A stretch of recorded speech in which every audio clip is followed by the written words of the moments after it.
In this video, we're going to talk about solving one-step equations. So a reminder from our last video, solving an equation means to find the value of the variable that makes our equation true. So meaning I get 5 equals 5 or 7 equals 7, something in the end.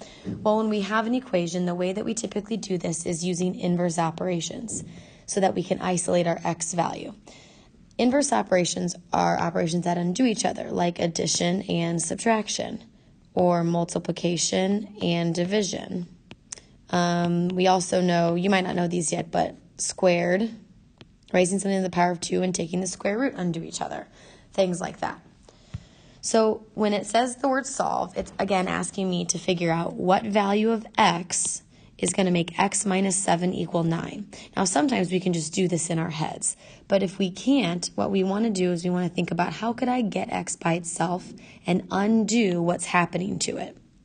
So we split our equation. We have a left side and a right side always. The equal sign splits it.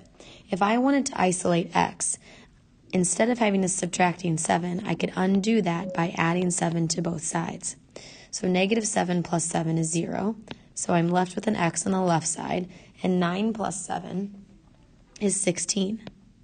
So again, when I go back to check this, I want to know, is x minus 7 equal to 9? Well, 16 minus 7, if I check, is in fact 9. So I know that the answer would be x equals 9. That's the value of x that makes my equation true. Over here, we have that same idea. Negative 5 times what number is going to give me 15? Again, we might be able to do this in our heads, but to use inverse operations, we would undo this multiplying by 5 right here. So to undo that, we would divide by 5. Well, negative 5x divided by negative 5 is just going to be a 1x. We don't need to write that 1 because 1 times x is the same thing as x. But if I divide 15 by negative 5, I end up with a negative 3. So according to this, x should be negative 3. Well, we can check that to be sure. If I do negative 5 times negative 3, I should get 15, which I do. So that's how I know that x is equal to negative 3.